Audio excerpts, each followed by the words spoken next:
ஆன்மீக அன்பர்கள் அனைவருக்கும் வணக்கம். சொல்வதெல்லாம் உண்மை என்ற தலைப்பில் நாங்கள் ஒவ்வொருத்தர பக்தர்களையும் நாங்கள் பேட்டி எடுத்துகிட்டு வரோம். இன்னைக்கு இங்கே பக்தர்கள் என்ன சொல்ல வராங்க அப்படின்றது, கடவுளால் அவங்களுக்கு என்ன முடிஞ்சிருக்கு அப்படின்றத அவங்க சொல்ல வரும்போது, இந்த மாதிரி ஒரு நிகழ்ச்சி நமக்கு நடக்குமா அப்படின்னு நினச்சா கண்டிப்பாக இந்த கோயிலுக்கு வந்தால் அது நடக்கும்ன்றதுக்கு இவங்க ஒரு நல்ல எடுத்துக்காட்டு அமைகிறாங்க. நீங்கள் பார்க்கும்போதே நீங்கள் இதில் என்ன நடந்திருக்குன்றது உங்களுக்கு கண்டிப்பாக தெரியும். மேடம், உங்கள் பேர்? ஜெயபாரதி. ஜெயபாரதி. நீங்கள் மேடம்? அபிராமி. நீங்கள் எத்தனை வருஷமாக அந்த கோயிலுக்கு வந்துட்டு இருக்கீங்க? 7-8 வருஷமா வந்து. 7-8 வருஷமா வருதுங்க. இந்த 7-8 வருஷமா வரும்போது பல விஷயங்கள் உங்களுக்கு முடிஞ்சிருக்கும். கண்டிப்பா. முதல்ல நீங்க என்ன நிகழ்ச்சிக்காக இந்த கோயிலுக்கு வந்தீங்க? முதல்ல என் தங்கச்சிக்கு குழந்தை இல்லைங்கிறதுக்காக வந்தோம். அவங்களுக்கு ட்வின்ஸ் பிறந்திருக்கு. எத்தனை வருஷமா குழந்தை இல்ல அவங்களுக்கு? 10 வருஷமா குழந்தை. 10 வருஷமா குழந்தை இல்லாம இருந்து ட்வின்ஸ் பிறந்தது. அந்த 2 குழந்தைங்களும் 4 வயசு ஆகுது. நல்லா பையனா? ஆமா, 2 பையன் நல்லா இருக்காங்க. இவங்க அதே மாதிரி +2 முடிச்சுட்டு இங்க சுத்தினாங்க, காலேஜ் போனாங்க, வேலை கிடைச்சது. என் பெரிய பொண்ணு வேலை கிடைச்சது. நல்ல HCL வேலை பார்த்தாங்க, நல்ல ப்ரமோஷனு. அப்புறம் நல்ல வரன் கிடைச்சது. உடனே குழந்தையும் கிடைச்சது. பாபா. குழந்தைக்கு என்ன பேர் வச்சிருக்கீங்க? சகர்ஷ்னு பேர் வச்சிருக்கோம். பையன் சகர்ஷ். அதுக்கப்புறம் நீங்க என்ன வேணும்னு நினைக்கிறீங்க சாமி கிட்ட? எல்லாரும் சந்தோஷமா இருக்கணும், நல்ல சந்தோஷமான வாழ்க்கை உங்களுக்கு கிடைக்கணும்னு நினைக்கிறீங்க. இதுக்கு முன்னாடி ஒரு சில விஷயங்கள் உங்களுக்கு நடந்திருக்கலாம் இல்லையா? வீடு கட்டுறதோ மற்றதோ, அது அந்த மாதிரி விஷயங்கள் எதனா உங்களுக்கு முடிஞ்சிருக்கா? ஃபர்ஸ்ட் நாங்க எங்க தங்கச்சிக்கு குழந்தை வேணும்னு தான் வந்ததே இந்த கோவிலுக்கு. சரி சரி. ஸ்டார்டிங் அதனால நல்ல இதுதான்.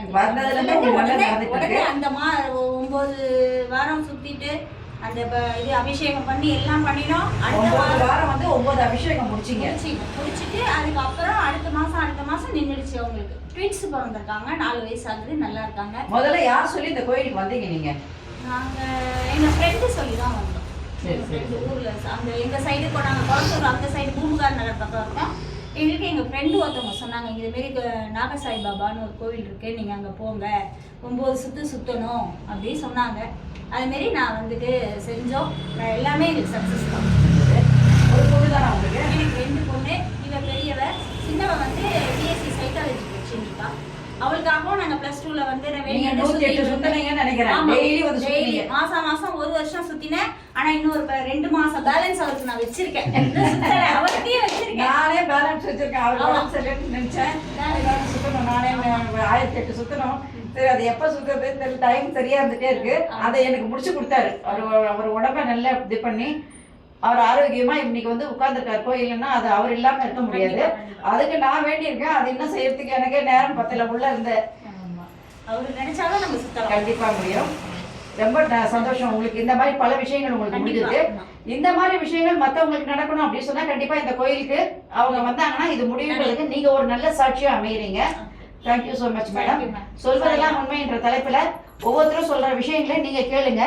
உங்களுக்கு ஒருவேளை இதை பாக்குற பாக்கியம் உங்களுக்கு கிடைச்சதுன்னா இந்த மாதிரி ஒரு விஷயம் நடக்கணும்னு தெரிஞ்சா கண்டிப்பா இந்த கோயிலுக்கு வாங்க. ஒரு திருமணமோ எல்லாருக்கும், முக்கியமா எல்லாருக்கும் பையன் தான் பிறகுறான்.